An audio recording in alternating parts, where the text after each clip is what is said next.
혹시 밤마다 잠자리에 누워서도 마음 한켠이 무거워 뒤척인 적 있으신가요? 누군가에게 서운했던 말 한마디, 끝내놓지 못한 인연, 이미 지나간 일인데도 자꾸만 되짚게 되는 후회.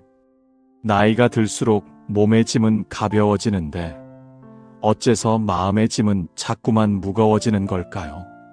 젊은 시절에는 살아내느라 바빠 미처 돌아보지 못했던 마음의 상처들이 나이가 들고 시간이 여유로워질수록 오히려 더 선명하게 떠오르곤 합니다. 자식을 향한 서운함, 배우자에게 쌓인 앙금, 이미 세상을 떠난 사람에 대한 미안함. 이런 마음들은 아무리 애써 외면해도 문득 조용한 밤이면 어김없이 찾아와 우리를 흔들어 놓습니다. 부처님은 말씀하셨습니다. 손에 쥔 것을 놓아야 새 것을 쥘 수 있다고 말입니다. 우리는 평생 무언가를 붙잡으며 살아왔습니다. 사람을, 기억을, 지나간 시절의 나 자신을. 그러나 정작 가장 채워야 할 마음의 자리는 텅 빈 채로 남겨두고 있었는지도 모릅니다.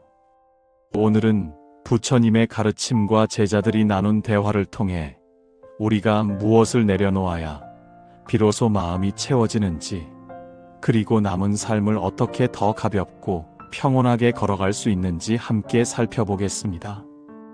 이 이야기를 끝까지 들으시면 오늘 밤 잠자리가 조금은 가벼워지실 겁니다. 부처님께서 기원정사 뒷뜰을 거니실 때 한 제자가 조심스럽게 다가와 여쭈었습니다. 부처님, 저는 이미 끝난 인연인데도 마음이 자꾸 그 사람에게로 돌아갑니다. 놓아야 한다는 걸 알면서도 왜 이렇게 어려운 것입니까? 부처님은 걸음을 멈추고 제자의 얼굴을 가만히 바라보셨습니다. 제자야, 손에 쥔 모래를 생각해 보아라. 꽉 움켜쥘수록 모래는 손가락 사이로 더 빨리 빠져나간다. 내가 그 인연을 놓지 못하는 것은 사랑이 깊어서가 아니라 그 사람과 함께 있던 너의 한 시절을 놓지 못하는 것이다. 제자는 고개를 숙이며 물었습니다. 그럼 저는 그 사람을 그리워하는 것이 아니라 저 자신을 그리워하고 있는 것입니까? 부처님은 조용히 고개를 끄덕이셨습니다.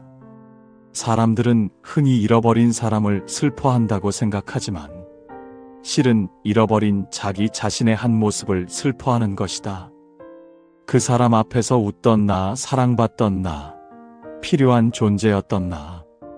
그 모습을 잃는 것이 두려워 인연이 끝났다는 사실보다 그 시절에 자꾸 머무르게 되는 것이다. 제자는 한참을 침묵하다 다시 입을 열었습니다. 그렇다면 저는 무엇부터 놓아야 합니까? 부처님은 연못가에 앉으시며 말씀을 이어가셨습니다. 첫째, 모든 이유를 자기 탓으로 돌리는 마음부터 내려놓아라. 내가 조금만 더 잘했더라면, 내가 그때 그 말을 하지 않았더라면. 이렇게 자신을 탓하는 것은 반성이 아니라 또 다른 집착이다. 그 집착은 너를 성장시키지 않고 과거의 한 장면에 묶어둘 뿐이다. 제자가 나지막이 대답했습니다. 저는 늘 제가 부족해서 그 사람이 떠났다고 생각했습니다. 부처님은 부드럽게 고개를 저으셨습니다. 그 인연은 한 사람의 노력만으로 완성되지도 한 사람의 잘못만으로 끝나지도 않는다. 강물이 흐르다 갈라지는 것을 두고 어느 한쪽 물줄기의 잘못이라 할 수 있겠느냐? 그저 흐름이 그리 흘러갔을 뿐이다. 둘째, 그 사람이 아니면 채울 수 없다고 믿는 마음을 내려놓아라. 인연이 끝난 뒤 찾아오는 허전함을 우리는 흔히 그 사람으로만 채우려 한다. 그러나 그 빈자리는 누군가로 채워야 할 자리가 아니라 내 자신이 돌아와 앉아야 할 자리다. 제자의 눈빛이 흔들렸습니다. 부처님, 그럼 저는 그 인연을 놓아야 하는 것이 아니라 저 자신을 되찾아야 했던 것입니까? 부처님은 처음으로 옅은 미소를 지으셨습니다. 그렇다. 셋째, 끝을 실패로 받아들이는 마음을 내려놓아라. 관계가 끝났다는 사실이 마치 내 삶 전체가 부정당한 것처럼 느껴지겠지만 끝은 실패가 아니라 하나의 흐름이 마무리되었다는 신호일 뿐이다. 강물이 바다에 이르러 사라지는 것이 아니라 더 큰 물로 스며드는 것처럼 말이다. 제자는 눈시울이 붉어진 채 물었습니다. 그럼 저는 언제쯤 이 마음을 완전히 놓을 수 있게 됩니까? 부처님은 연못에 비친 저녁 하늘을 바라보며 마지막으로 말씀하셨습니다. 그 인연을 놓지 못하는 이유는 그 인연이 특별해서가 아니라 그 인연 없이 살아갈 너 자신의 그림을 아직 그리지 못했기 때문이다. 그 그림이 그려지기 시작하면 사람은 애쓰지 않아도 자연스럽게 놓을 수 있게 된다. 혹시 지금 여러분의 마음 속에도 이미 끝났지만 자꾸만 떠오르는 얼굴이 있으신가요? 오늘은 억지로 지우려 하지 않으셔도 괜찮습니다. 다만 그 사람 없이도 웃을 수 있는 나의 하루를 조금씩 그려나가 보시길 바랍니다. 부처님께서 제자들과 산사마루에 둘러앉으셨을 때 한 젊은 제자가 여쭈었습니다. 부처님, 저는 생각이 너무 많아 밤에도 편히 잠들지 못합니다. 어떻게 해야 이 많은 생각들로부터 자유로워질 수 있습니까? 부처님은 하늘을 흘러가는 구름을 가리키며 말씀하셨습니다. 첫째, 모든 생각은 저 구름과 같다는 것을 알아라.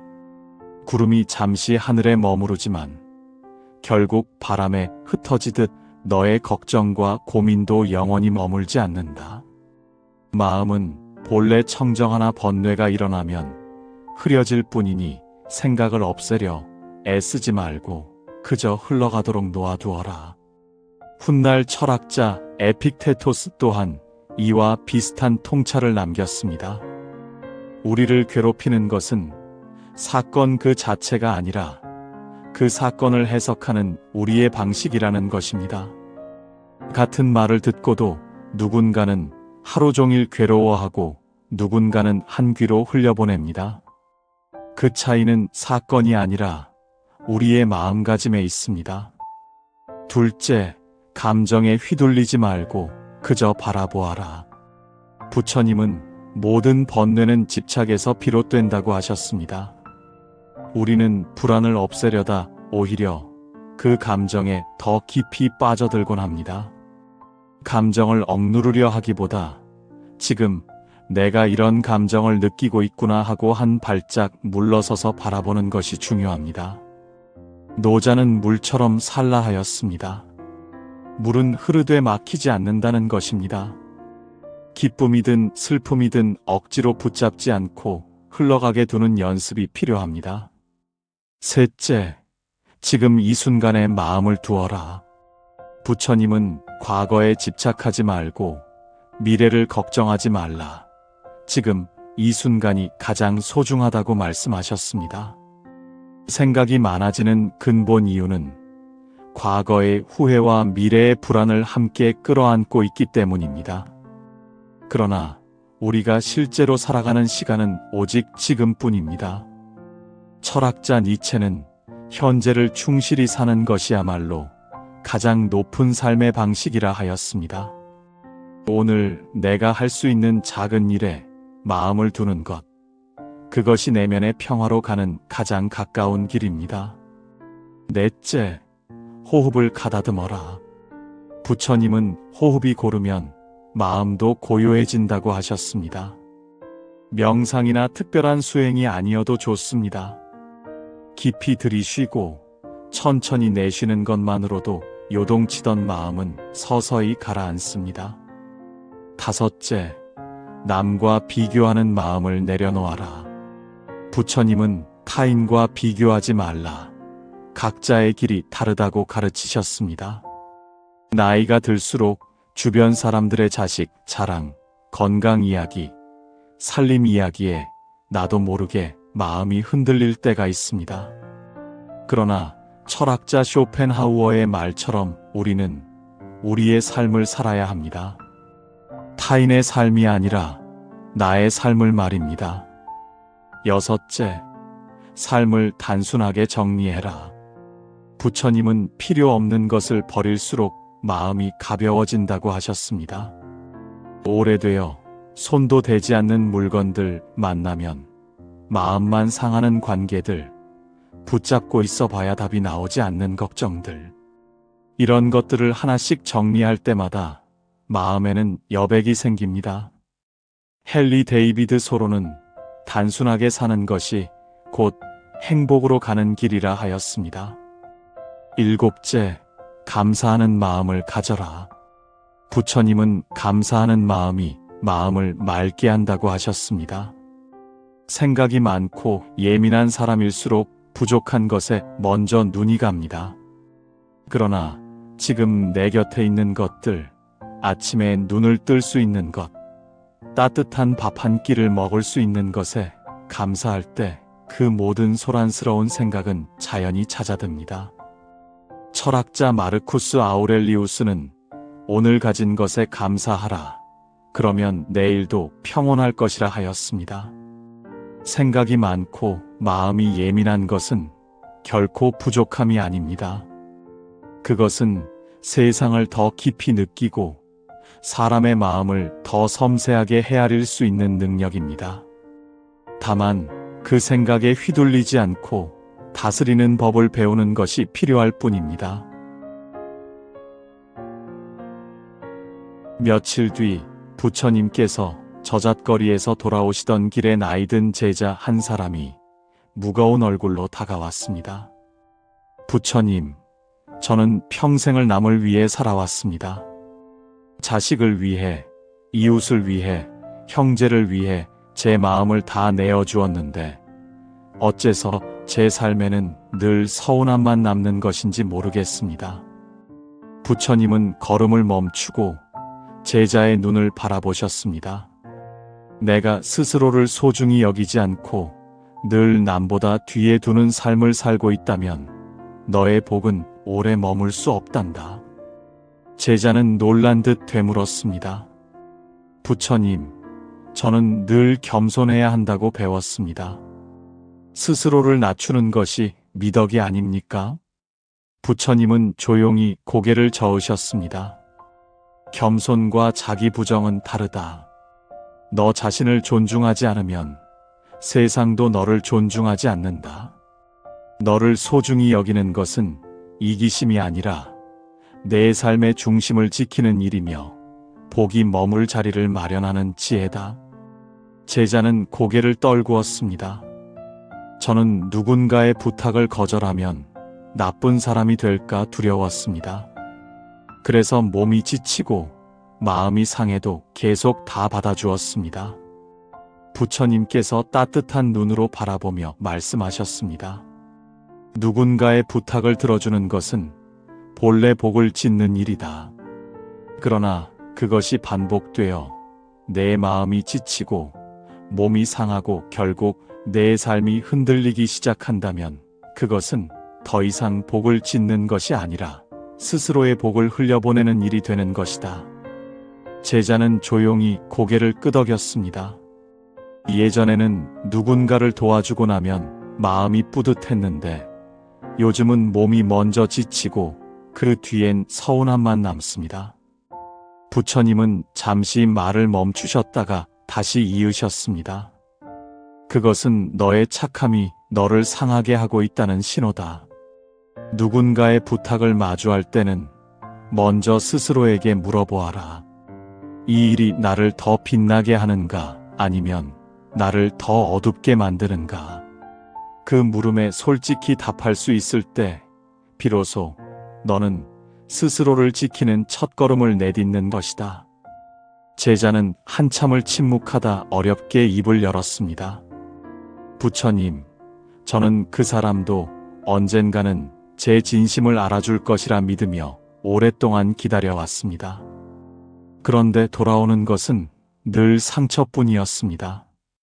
부처님은 연못 위에 떨어지는 꽃잎을 바라보며 천천히 말씀하셨습니다. 진심은 고귀한 것이다. 그러나 그 고귀함을 알아보지 못하는 사람에게 계속 내어주는 순간 너의 진심은 짓밟히고 너의 복도 함께 사라진다. 진심은 그것을 받아들일 준비가 된 자리에서만 빛을 발하는 법이다. 제자는 나지막이 중얼거렸습니다. 그 사람을 놓는 것이 맞는 걸까요? 부처님께서 제자의 어깨에 가만히 손을 얹으며 말씀하셨습니다. 진심이 통하지 않는 인연은 더 이상 붙잡고 있을 이유가 없는 인연이다. 인연은 붙잡을수록 멀어지고 놓아줄 때 비로소 다시 흐르기 시작한다. 강물을 손으로 움켜쥐려 할수록 물은 손가락 사이로 새어나가지만 흐르는 대로 두면 손바닥 위에 고요히 머무는 법이다. 인연도 그와 같아서 붙잡는다고 내 곁에 남는 것이 아니요, 놓는다고 떠나는 것도 아니다. 머물 인연은 애쓰지 않아도 곁에 머물고, 떠날 인연은 아무리 붙잡아도 결국 제 길로 흘러간다. 혹시 지금 여러분의 마음속에도 붙잡고 있는 인연이 있으신가요? 그 인연이 정말 애써 지킬 만한 것인지, 아니면 이미 흐름이 끝난 것을 나 혼자 놓지 못하고 있는 것인지 오늘 하루쯤은 조용히 스스로에게 물어보시길 바랍니다. 날이 저물어갈 무렵 부처님과 제자들은 산사마루에 둘러앉아 그날의 마지막 가르침을 나누었습니다. 부처님, 사람들은 말을 많이 할수록 지혜로워 보인다고 믿습니다. 그런데 어째서 스님들은 말을 아끼십니까? 부처님은 조용히 미소 지으며 말씀하셨습니다. 첫째, 물이 가득 찬 그릇은 소리를 내지 않는다. 물이 없는 그릇일수록 오히려 시끄러운 법이다. 지혜가 깊은 사람일수록 불필요한 말을 줄이고 듣는데 집중한다. 반면 아는 것이 부족한 사람일수록 그 부족함을 감추려 더 큰 소리를 낸다. 소크라테스도 나는 내가 아무것도 모른다는 것을 안다 하지 않았느냐? 진정한 지혜란 자신이 모든 것을 안다는 착각에서 벗어나는 데서 시작된다. 둘째, 나이가 들수록 침묵이 힘이 된다. 어리석은 자는 쓸데없는 말을 많이 하지만 지혜로운 자는 말이 적다. 우리는 살아오며 많은 것을 깨닫지만 그것을 굳이 다 말로 옮길 필요는 없다. 노자는 말을 아끼는 자는 자연과 하나가 된다 하였다. 말수를 줄일수록 내면은 오히려 깊어지는 법이다. 셋째, 침묵은 불필요한 갈등을 피하는 지혜다. 침묵을 지키는 사람은 결코 후회할 일이 없다. 순간의 감정에 휩쓸려 뱉은 말은 한 번 나가면 다시 주워 담을 수 없다. 철학자 쇼펜하우어는 말을 많이 하는 것은 생각 없이 행동하는 것과 같다고 했다. 꼭 필요한 말만 하는 것, 그것이 지혜로운 사람의 태도다. 넷째, 듣는 것이 곧 지혜다. 지혜로운 사람은 많이 말하지 않고 많이 듣는다. 우리에게 입이 하나이고 귀가 둘인 것은 더 많이 듣고 덜 말하기 위함이라는 옛말이 있다. 세상을 깊이 이해하고 싶다면 내 말을 줄이고 상대의 이야기에 귀를 기울여야 한다. 다섯째, 미련한 사람과는 굳이 다투지 마라. 현명한 사람은 스스로 깨닫지만 어리석은 자는 1000번을 들어도 이해하지 못한다. 아무리 논리적으로 설명해도 자신의 틀에 갇힌 사람은 받아들이지 않는다. 그런 이와의 논쟁은 나의 시간과 감정을 소모할 뿐이다. 성난 사람과 싸우지 말라. 그 불길이 결국 나를 태운다 하였으니 평온을 지키는 것이야말로 진정한 이김이다. 여섯째, 모든 인연을 존중하라. 남을 공경하는 사람은 상대에게도 공경을 받는다. 철학자 칸트 또한 사람을 목적으로 대하고 수단으로 대하지 말라 하였다. 누구를 대하든 배려를 잃지 않는 태도, 그것이 품격의 시작이다. 일곱째, 감정을 절제할 줄 알아야 한다. 성내는 마음을 다스리는 것이 곧 수행이다. 감정적으로 폭발하는 대신 차분히 상황을 바라보고 적절히 대처하는 사람에게서 진짜 품격이 드러난다. 마르쿠스 아우렐리우스는 감정은 선택할 수 있다.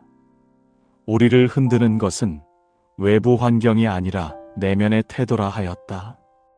여덟째, 남을 험담하지 마라.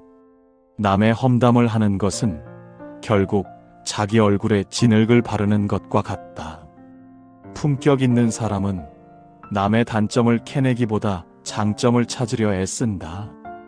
아홉째, 자신을 낮추되 자존감은 지켜라.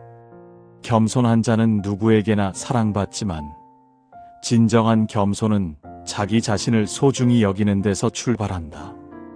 교만하지도 스스로를 비하하지도 않는 균형이 중요하다. 열째, 감사하는 마음을 잊지 마라. 감사는 모든 복의 근원이다. 작은 것에도 감사할 줄 아는 사람은 삶을 긍정적으로 바라보게 되고 그 마음은 결국 주변 사람들에게도 따뜻하게 전해진다. 여러분, 말이 많고 생각이 많은 것은 결코 흠이 아닙니다. 다만 그 말과 생각을 지혜롭게 다스릴 줄 아는 사람이 결국 품격 있는 삶을 살게 됩니다. 이튿날 아침, 나이 지긋한 여인 한 사람이 산사를 찾아왔습니다. 평생을 남편과 자식을 위해 살아왔다는 그녀는 부처님 앞에 앉자마자 참았던 눈물을 보였습니다.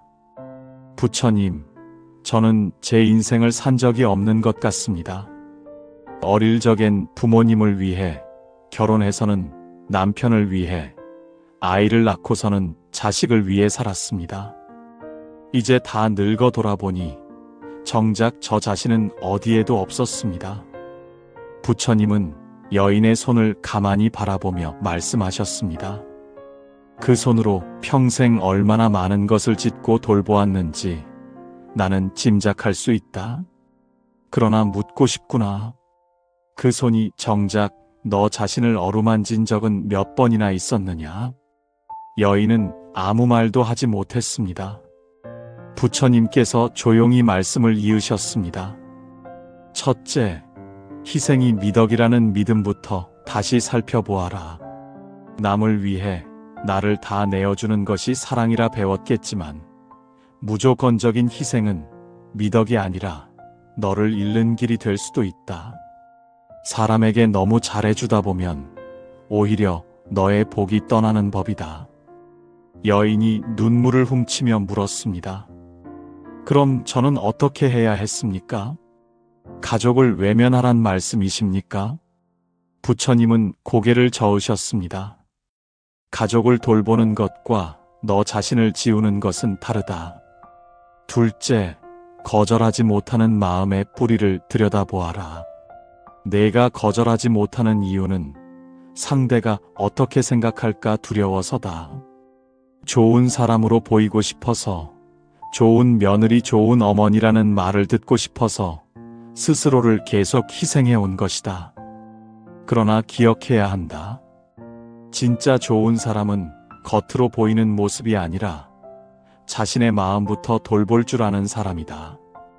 여인은 조용히 고개를 끄덕이며 속마음을 털어놓았습니다. 저는 속으로는 지치고 서운했으면서도 겉으로는 늘 괜찮은 척했습니다. 누군가에게 실망을 주기 싫어서, 거절당할까 두려워서 제 진짜 마음을 계속 숨겼습니다. 부처님은 따뜻한 눈으로 바라보며 말씀하셨습니다. 셋째, 겉으로만 좋은 사람인 척하는 마음을 내려놓아라. 복은 진실한 마음에 깃든다. 너의 마음이 고요하고 맑을 때 그 안에서 복이 자라난다.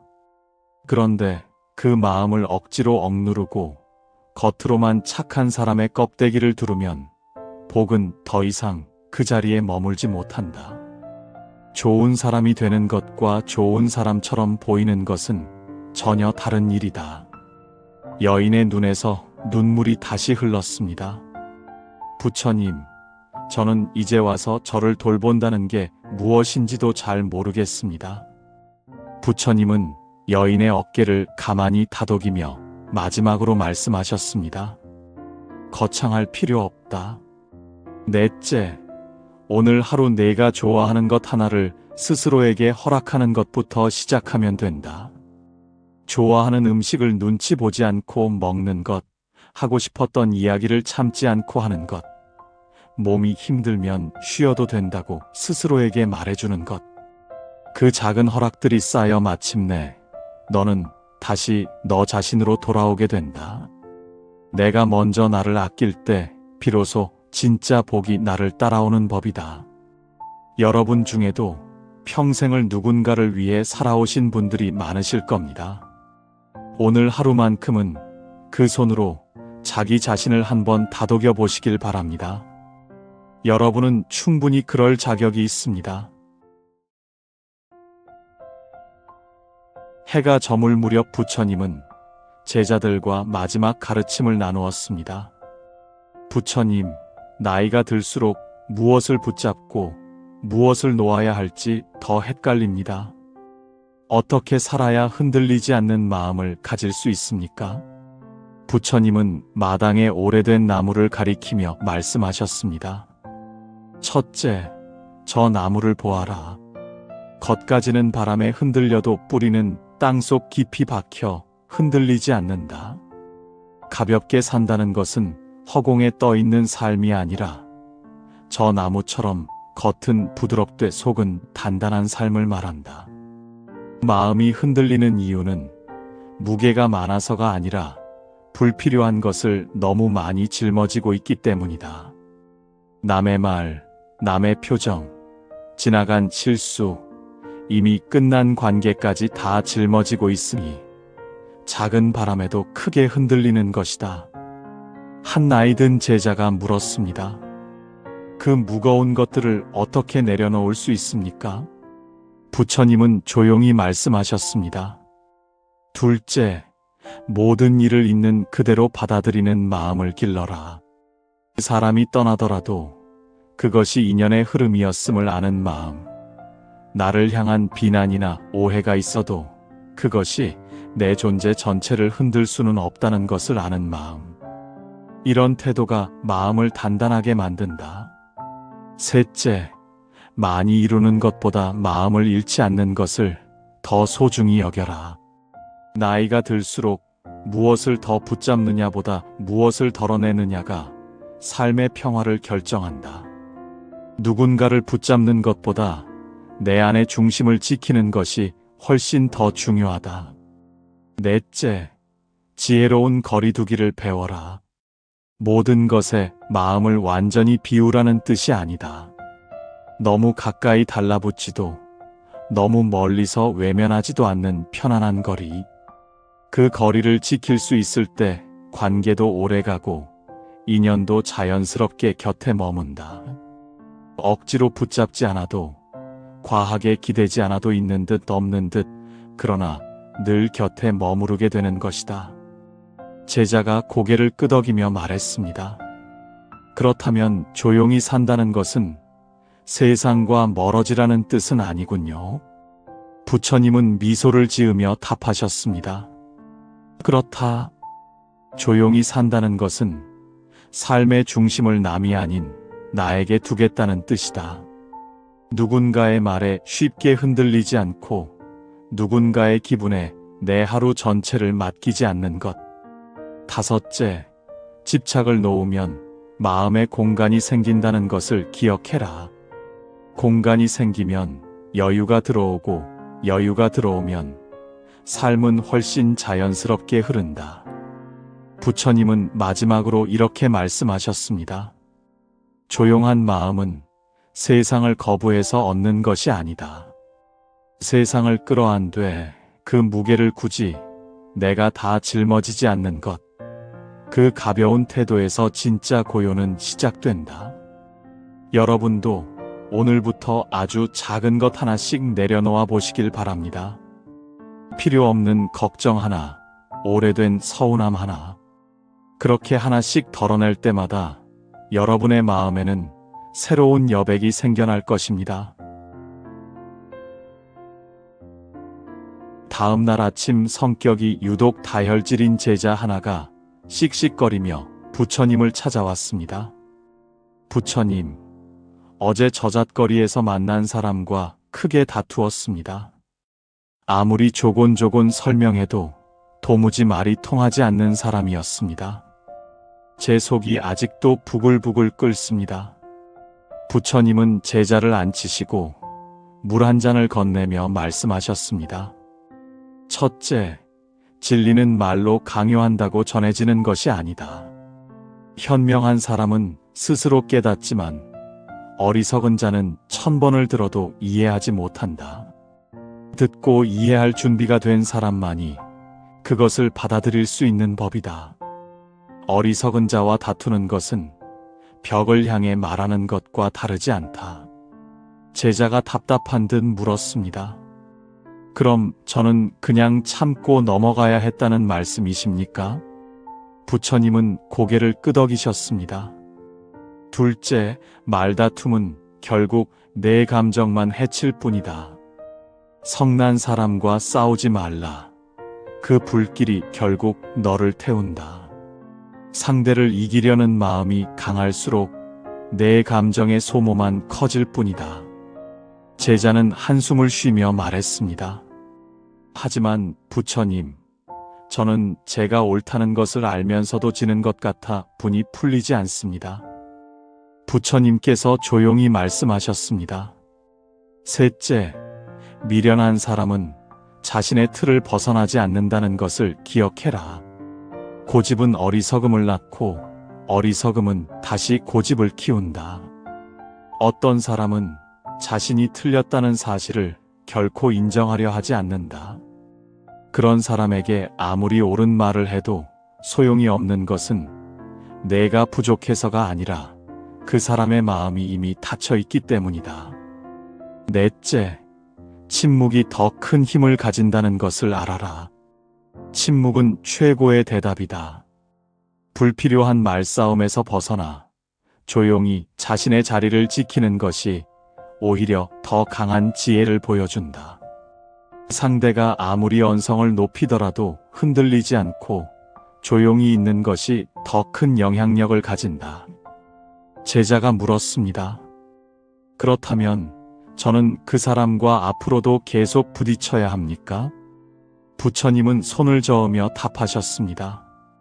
다섯째, 내 인생의 시간과 에너지는 한정되어 있다는 것을 잊지 마라. 어리석은 자와의 논쟁에 시간을 낭비하는 대신 더 의미 있는 곳에 마음을 쓰는 것이 지혜롭다. 누군가는 내가 무엇을 하든 비난할 것이다. 그러니 그런 이들에게 신경 쓰지 말고 너의 길을 가면 된다. 여섯째, 분노는 결국 나를 갉아먹는다는 것을 명심해라. 화를 내는 것은 독을 마시고 상대가 죽기를 바라는 것과 같다. 상대를 이기려고 분노를 내면 결국 가장 크게 다치는 것은 나 자신이다. 제자는 마음이 조금씩 가라앉는 듯 조용히 물었습니다. 그럼 저는 언제쯤 이 분함을 완전히 내려놓을 수 있을까요? 부처님은 마지막으로 이렇게 말씀하셨습니다. 일곱째, 진리는 시간이 지나면 자연스럽게 드러난다는 것을 믿어라. 진리는 강물과 같아서 시간이 흐르면 저절로 드러나는 법이다. 지금 굳이 다투어 증명하지 않아도 진실은 언젠가 스스로 밝혀진다. 어리석은 사람과 말다툼하는 것은 결국 너의 시간과 감정만 낭비하는 일이다. 감정을 소모하지 않고 평온한 마음을 지키며 너의 길을 걸어가거라. 그 길 끝에는 지혜와 평화가 기다리고 있을 것이다. 제자는 두 손을 모으고 고개를 숙였습니다. 부처님의 말씀이 마음 깊이 새겨지는 것을 느꼈습니다. 여러분도 살아가며 아무리 설명해도 통하지 않는 사람을 만나신 적이 있을 겁니다. 그런 사람과 굳이 힘을 다해 싸우지 않으셔도 괜찮습니다. 여러분의 평온한 마음이 결국 가장 큰 지혜이자 승리입니다. 산사에 머물던 마지막 날 저녁, 한 젊은 제자가 부처님께 여쭈었습니다. 부처님, 어떤 사람은 말 한마디, 행동 하나에서도 우아함과 깊이가 느껴집니다. 그런 품격은 어디서 오는 것입니까? 부처님은 저물어가는 노을을 바라보며 천천히 말씀하셨습니다. 그 품격은 타고나는 것이 아니라 스스로 갈고 닦아온 내면의 결과다. 첫째, 말의 무게를 알고 신중하게 말하는 사람이 되어라. 말이 적고 뜻이 깊으면 그 말이 향기롭다. 많은 말을 하는 것이 중요한 것이 아니라 한마디를 하더라도 그 의미가 깊고 신중해야 한다. 제자가 고개를 끄덕이며 물었습니다. 그럼 저는 앞으로 어떤 마음가짐으로 사람을 대해야 합니까? 부처님은 조용히 답하셨습니다. 둘째, 자신의 내면을 지속적으로 갈고 닦아라. 외부를 꾸미지 말고 내면을 닦으라 하였다. 외적인 화려함이 아니라 내면의 깊이가 사람을 빛나게 만든다. 독서를 하든 조용히 하루를 돌아보든 스스로를 성장시키는 시간을 놓치지 마라. 셋째, 어떤 상황에서도 예의를 지켜라. 예의는 곧 마음의 꽃이다. 예의 바른 태도는 곧 그 사람의 내면을 보여주는 것이다. 상대가 누구든 사소한 상황에서도 기본을 지키는 사람에게서 품격이 드러난다. 넷째, 어떤 환경에서도 차분함을 유지해라. 고요한 못에서 연꽃이 피어나듯 고요한 마음에서 품격이 생겨난다.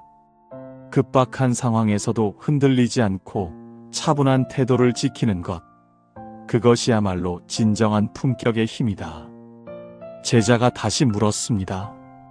부처님, 저는 아직 부족한 것이 많아 그런 품격을 갖추기까지 오래 걸릴 것 같습니다. 부처님은 인자한 미소를 지으며 답하셨습니다. 다섯째, 서두르지 마라. 향기로운 꽃은 향기를 남기고 선한 사람은 마음을 남긴다. 품격은 하루아침에 만들어지지 않는다. 작은 습관 하나, 말 한마디에서부터 천천히 시작되는 것이다. 오늘 한 걸음 나아가면 그것으로 충분하다. 제자는 두 손을 모으고 조용히 고개를 숙였습니다. 그날 이후로 그는 말 한마디를 하기 전에도 잠시 멈추어 생각하는 습관을 갖게 되었다고 전해집니다. 여러분도 오늘 하루 말 한마디를 조금 더 신중히 건네보시고 조급했던 마음을 잠시 내려놓아 보시길 바랍니다. 그 작은 시작이 여러분의 품격을 조금씩 채워갈 것입니다. 이야기를 마치기 전 부처님께서 제자들과 마지막으로 나눈 대화를 전해드리려 합니다. 한 늙은 제자가 조심스레 여쭈었습니다. 부처님, 저는 이제 살 날이 얼마 남지 않았다는 생각이 들 때마다 두렵고 허전합니다. 무엇을 붙잡고 살아야 이 두려움이 가라앉겠습니까? 부처님은 제자의 손을 가만히 잡으며 말씀하셨습니다. 무언가를 붙잡으려 하지 마라. 다만 오늘 내게 남아있는 것들을 하나씩 세어보아라. 아침에 눈을 뜰 수 있었던 것, 따뜻한 밥 한 술을 뜰 수 있었던 것, 곁에서 너를 걱정해주는 사람이 있다는 것. 그것들을 세는 순간 두려움은 조금씩 자리를 내어준다. 제자가 눈시울을 붉히며 물었습니다. 그런데도 문득 지나온 삶이 아쉽고 후회되는 순간이 찾아옵니다. 부처님은 고개를 끄덕이며 답하셨습니다. 후회가 찾아오는 것은 자연스러운 일이다. 다만 그 후회에 머무르지 말고 지금 이 순간 내 곁에 있는 것에 감사하는 마음으로 돌아오면 된다. 감사는 모든 복의 근원이며 지나온 삶을 있는 그대로 안아주는 가장 따뜻한 방법이다. 제자는 오래도록 부처님의 손을 놓지 않은 채 조용히 눈을 감았습니다. 그리고 그날 이후 매일 밤 잠들기 전 그날 감사했던 일 한 가지를 마음속으로 되새기는 습관을 갖게 되었다고 전해집니다. 여러분도 오늘 밤 잠자리에 들기 전 딱 한 가지만 떠올려 보시길 바랍니다. 오늘 하루 감사했던 일 한 가지. 그 작은 습관이 쌓이면 어느새 여러분의 마음도 훨씬 가벼워져 있을 것입니다. 오늘 부처님과 제자가 나눈 9가지 이야기들을 다시 돌아보면 결국 하나로 이어집니다. 놓아야 할 것은 사람이 아니라 그 사람에게 묶여있던 나의 한 시절이며, 다스려야 할 것은 생각 자체가 아니라 생각에 끌려가는 나의 마음이며, 지켜야 할 것은 침묵이 아니라 침묵 속에서 지켜지는 나의 품격이며, 되찾아야 할 것은 남을 위해 살아오느라 잊고 있던 나 자신이라는 것입니다. 인생의 후반부를 걷고 계신 여러분, 지금까지 참 많은 것을 짊어지고 걸어오셨습니다. 자식을 위해, 배우자를 위해, 가족을 위해 아낌없이 내어주며 살아오신 그 세월이 결코 헛되지 않았음을 부처님의 말씀이 다시 한번 일러주고 있습니다. 다만 이제는 그 손으로 남을 다독이던 만큼 나 자신도 한번 다독여 주셔도 괜찮습니다. 오늘 하루만큼은 그 짐을 조금 내려놓으셔도 괜찮습니다. 손에 쥔 것을 놓아야 새 것을 쥘 수 있다는 부처님의 말씀처럼 내려놓는 순간 비로소 채워지는 것들이 있습니다. 놓지 못해 밤새 뒤척이던 마음도, 스스로를 탓하며 쌓아온 죄책감도 오늘 이 순간부터는 강물에 흘려보내셔도 좋습니다. 이 이야기가 여러분의 마음을 조금이라도 가볍게 해드렸다면 좋아요와 구독, 그리고 댓글로 여러분의 이야기도 함께 나눠주시길 바랍니다. 여러분이 지나오신 세월, 놓지 못했던 인연, 오늘 내려놓고 싶은 마음, 그 어떤 이야기든 좋습니다. 여러분의 한마디가 이 영상을 보시는 또 다른 누군가에게는 큰 위로가 될 것입니다. 오늘 밤에는 부디 편안한 잠자리 되시길 바랍니다. 다음에도 여러분의 마음을 조금이나마 가볍게 해드릴 이야기로 다시 찾아뵙겠습니다. 감사합니다.